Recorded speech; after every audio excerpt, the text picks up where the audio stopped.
Page number 7. All of you, page number 7. We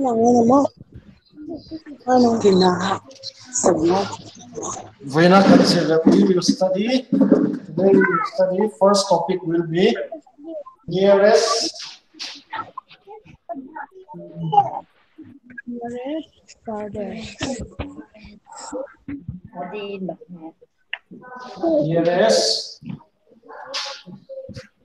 Farthest. Forest.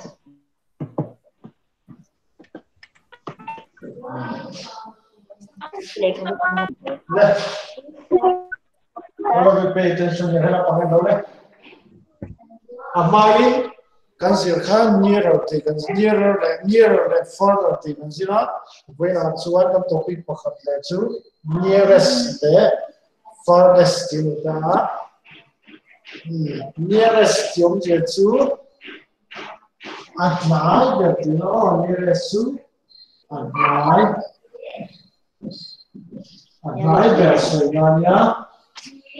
farthest farthest to another. So I think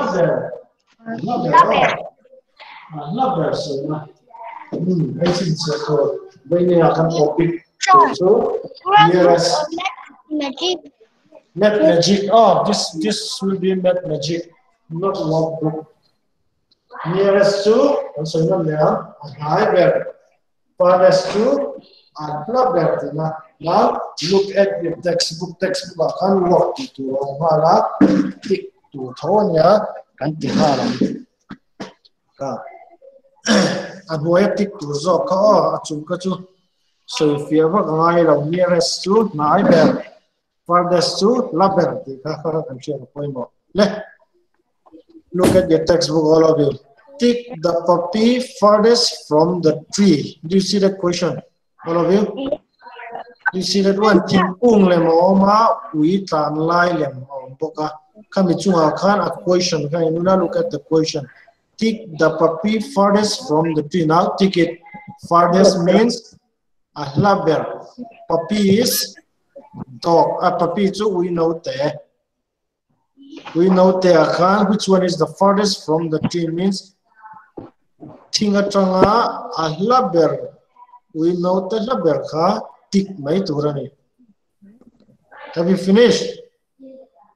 Yes, yes, Okay, now next question. A question cut here, you have to read the question. A question cut here, to divine. Now let's read the question. Tick the tree nearest to the bird. Tick the tree at here. Tree can tick to so again can tick down nearest to the bird. Bird to sava tanga neighbor tree can tick to. You have to tick the bird, the tree that is nearest to the bird. Finish. Neighbor can tick to nearest. Okay. Next. Next page. Let's go to the next page if we finish. Shall we check your answer? Check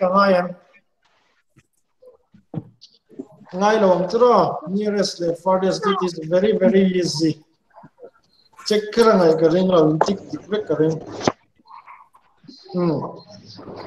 page number 9. Let's go to page number 9. Under page number 9. Hey, all of you, look this one. In when? Page number 9. This page.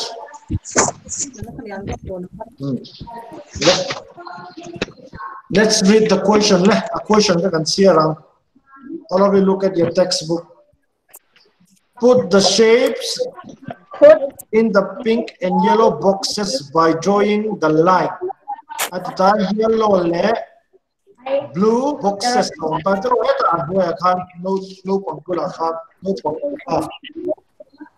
channel pangbula kan yellow box oma channel pangbula yellow box pipano pangbula pink box on ta tro kami chua kan shapes te ka kan da lu don look here la ba no la la ba hoi po no no ela po no ko Please shape. ala me look here ala kan shapes pa here on da ni shapes pa here on da ka ko a shape ha kan fit ve ngai a chua kan a biar le ka on da ni kian biar le chi sang sang a biar ta hian ball le mo ma ball chuan balloon le mo le a tha na ma tro ke shape how le and go what shape is this and shape le ho na katian a biar solid shape at circle ni to lo solid shape ni ma circle ni to lo wi yang a biar ball le te ka chu circle ni to lo ai pe ni kan chin chuan pe ni sphere SPHER sphere shape ni to yang a biar hi circle ni to lo wi chuan a boya khan chalk box te a lem chi sang sang ron ta le a hian Second số lượng mấy ạ. solid shape ni to a Đây là số. hey shape ne hey all sides are hey Square. a side zong hi a edge zong hi a sai zong hi lam te koi square ni to lo hey solid shape a chuan square ni to lo wi this will be cube ni to lo cube cube ni to lo cube solid shape a chuan ma chuan square te rectangle te triangle te kan zip thin ta kan thok thin ta chu na chu solid shape kan zip to ta ball te ka chu again solid shape ani to bang khai sphere no long circle ang de ta isi han chuan cube pang de ta ka de square ang de ta cube along to long ni cha le chuan in textbook khai ra ta khai box ro ta no pang te bula kan tian box ro ta tro chuan pink le yellow ma tian box ro ta chuan pink ka khan cube ka tian kan zuk choi na kan zuk ta chuan yellow a sphere zong zong tian lai kan zo ma tian kan ta just here now do it by yourself anti teule line draw la box su akan anda teule sphere le cube yellow a sphere da effect to pink a cube da effect to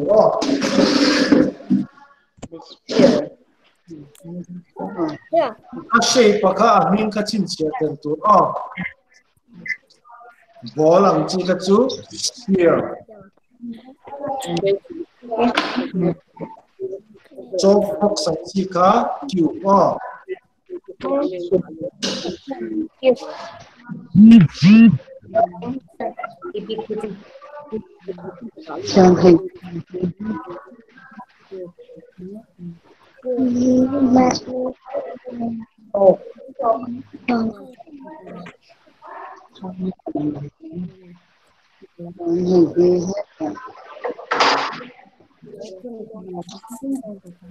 You will join by a single line, okay? Look, they what you know to your textbook should be neat and tidy, okay? More the win, lal the win line draw to. Drop the what you know to.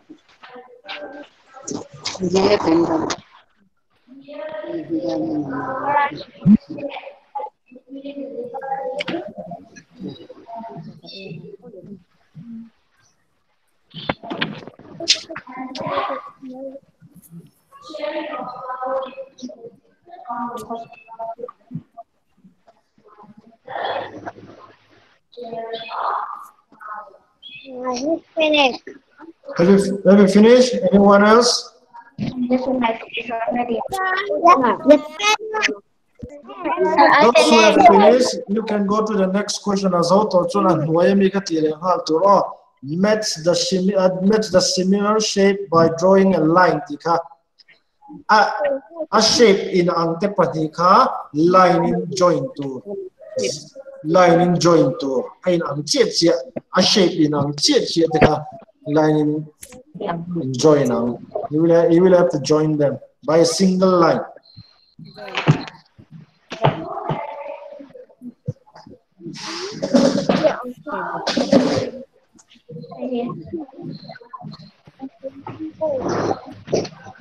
But I have it.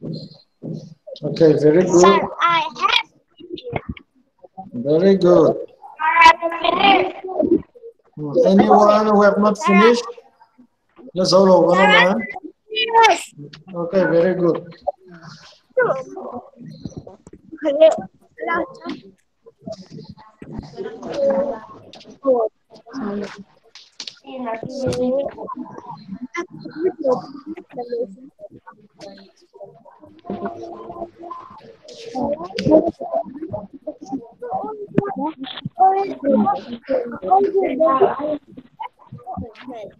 Okay, those who have finished, let's go to the next page. Next page. Page number 10. Let's go to page number 10.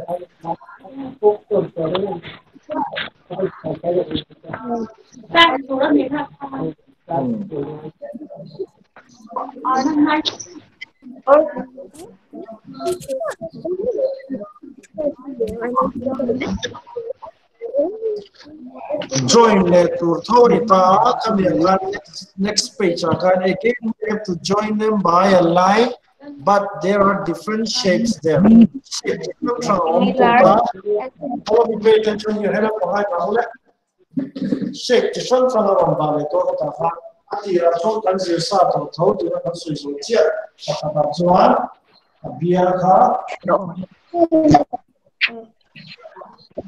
here on the here. Around that Suan, we should have answered is not here.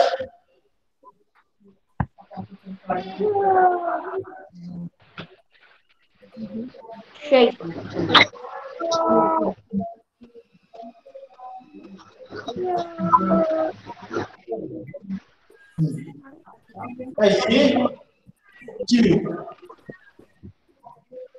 Q for on that is one.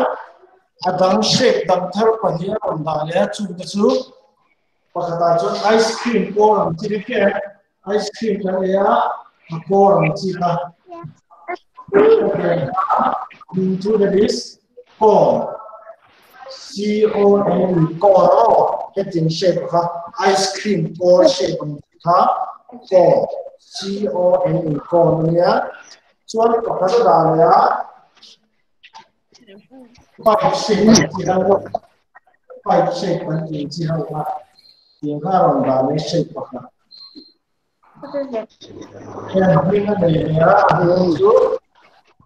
this is cylinder.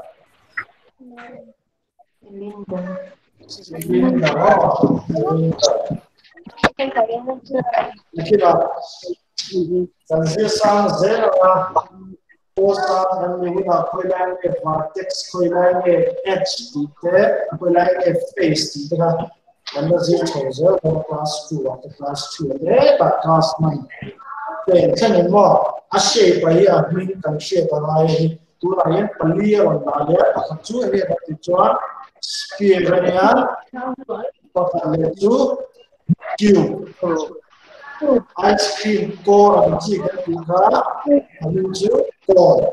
One pipe shape and chicken cylinder. Now join them again. Cylinder and seat a shape in a whole car line can join it. You have to join them. Page number 10. Now do it by yourself again. A shape in a whole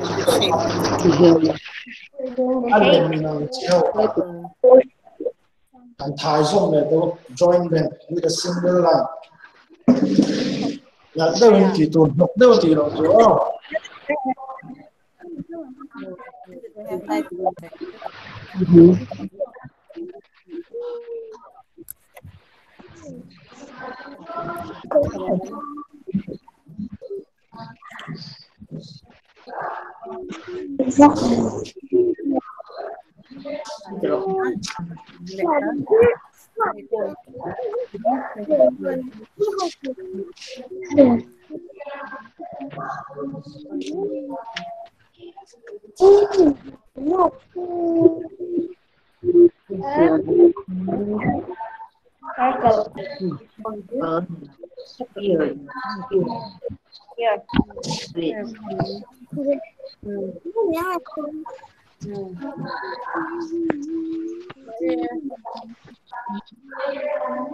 Join them. Là đâu anh em mình đang học cả pakat tu cylinder tu a textbook apo lining abo join to kan muam abo ko thap to ha đâu ka ting kan ama lemang chia chia ka ti kan ka tiang shape ang chi a shape in to kha lining abo join don chu a huai ni ka chu ti lo tu Yes. huai ni ka chu ti lo tu ta chu mungkin assignment tan kan ta real assignment number 10 page number 10 and we need to assignment tan kan ke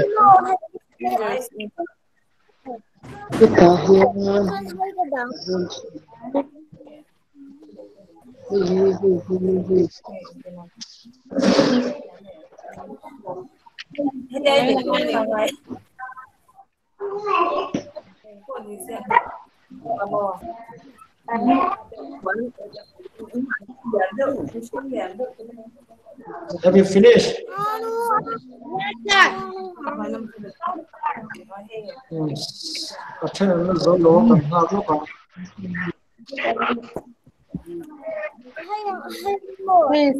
Very easy, isn't it? Very, very easy.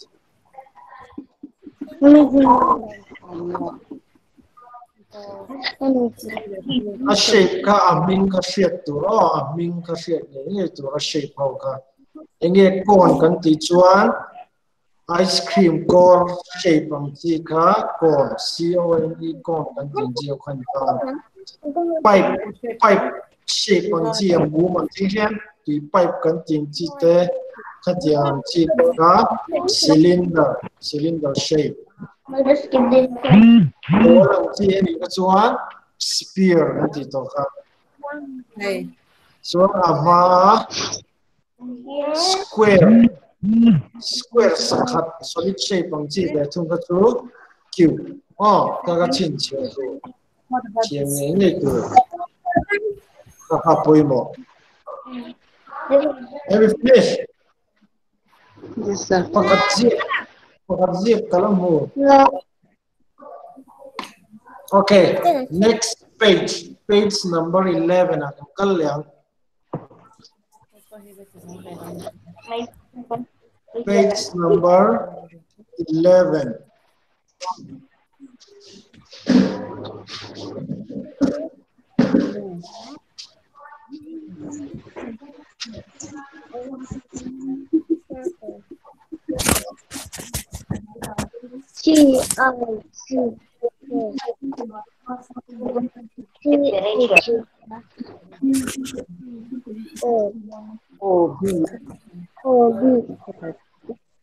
Okay, now we pay attention to the rolling and sliding and zirdona.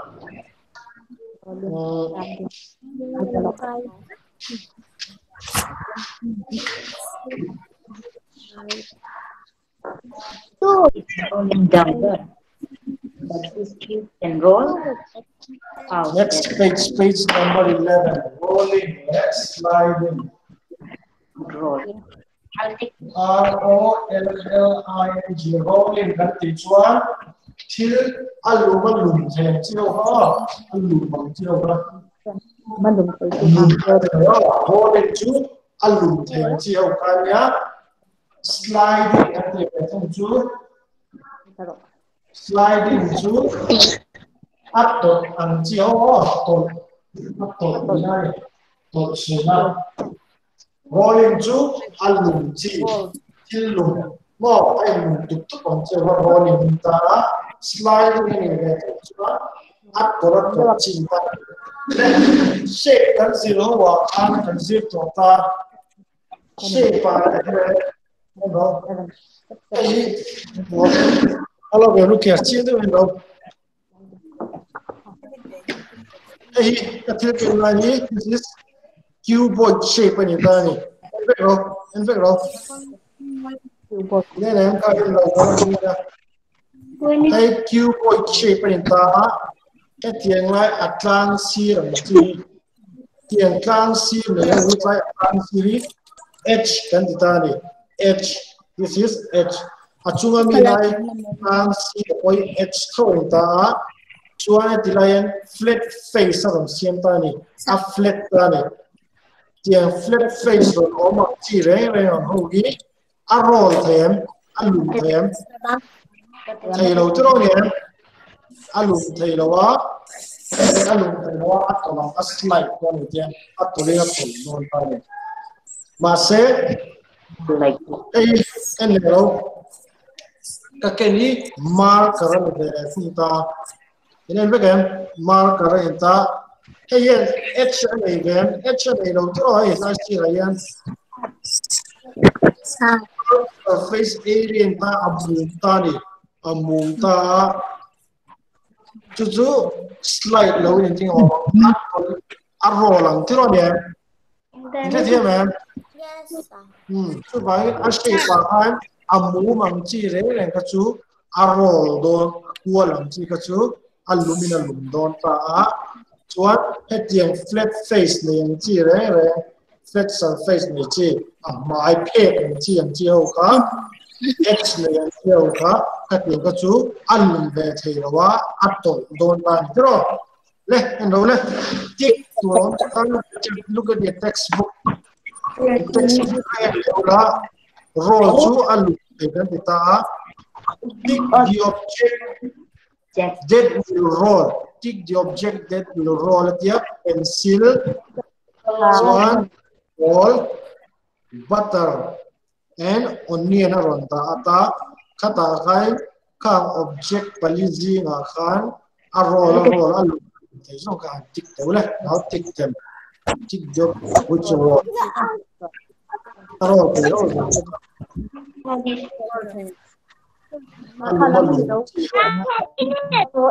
là hơi mình thấy hơi là ngay đầu nghe roll thấy nè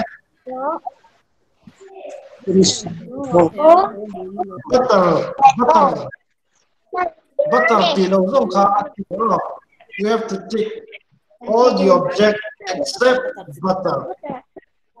butter lâu không khá take to thì là đi now next question next question take the object that will slide and see a tola to slide to what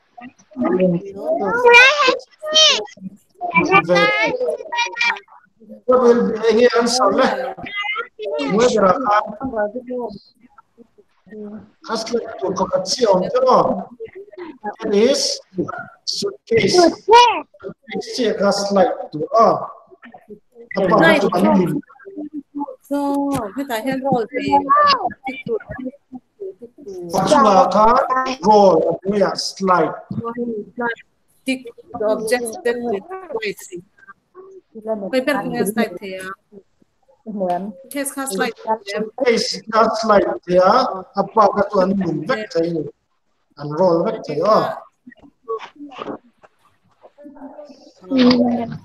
now kan zoa kami page ka page number 12 le 13 ka ka page number 12 le 13 ka ka son thu ka roll thawr on sai fi na mai men ta